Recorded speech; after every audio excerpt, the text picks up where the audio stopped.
Her Majesty the Queen stunned the crowds in Gloucester today as she arrived, along with the Duke of Edinburgh, on a boat.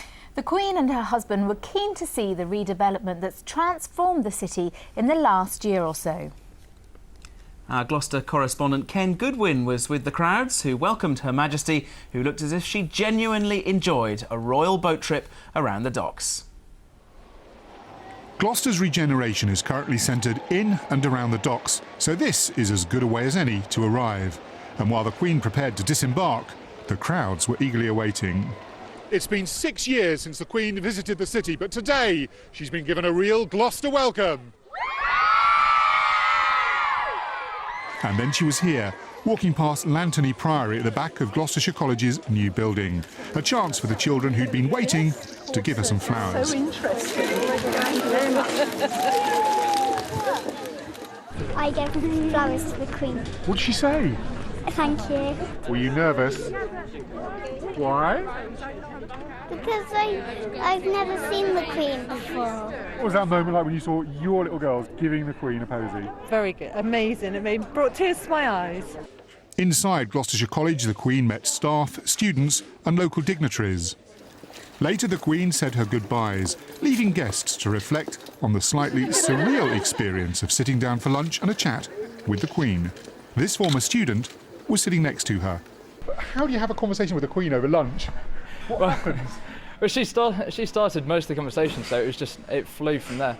And then throughout the meal, different things were brought up, either from the regeneration of Gloucester, or from anything else that we do with the college, and it all led on from there. She's just fantastic to talk to, very down to earth, just all round, just a lovely person.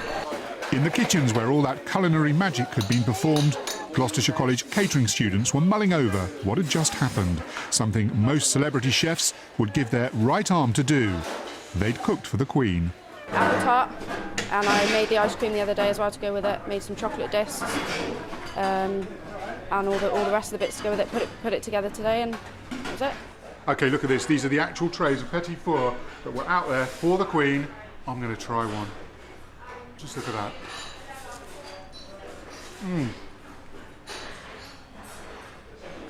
Stunning.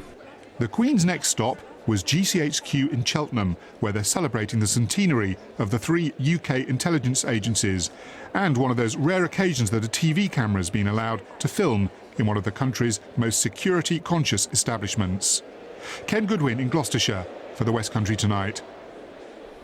What a treat for everyone there. And Ken looked as if he enjoyed that little snack as well, didn't he? Yeah. Well, how has Gloucester changed since the outlet centre opened? Has it taken business away from the city centre shops? And what do people in Gloucester think of the revamp of the waterways? Richard Payne now reports on the regeneration of the docks. For this antiques dealer, the times, they are a-changing. He's just moved to a new shop in Gloucester Docks from an old store nearby. He says it's the best move the business has made. We're attracting a wide audience from around the country. So one minute we're dealing with people from Bristol, the next minute York and further afield. In fact, the other week we had lots of visitors in from Pennsylvania, USA, which was particularly nice. Hello. More than 3 million people are expected to shop at Gloucester Quays this year. That's in line with predictions. Managers say the recession has helped as the centre offers discounts on high street shops. But store owners in the historic shopping district were worried it would take their business away.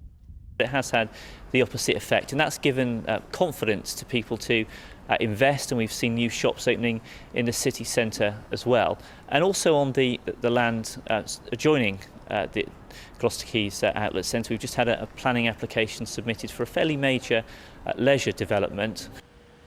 It was this man's decision to move Gloucestershire College to this spot which started the redevelopment ball rolling.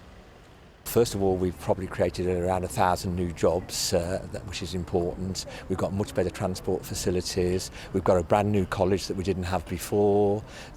And generally, I think there's a sense of optimism for the future of Gloucester, which I don't think there was when I first came into Gloucester 12 years ago. Students here seem to like the city's new face. Loads of shops. You don't have to walk all the way into town to go and do your shopping. It's brought a lot more money to the area, obviously, and Yeah, plenty of coffee bars is always welcome to students. When the Quays Mall opened, loads of people were visiting from everywhere. And today, a VIP visitor to these docks added her approval too. Richard Payne for the West Country Tonight.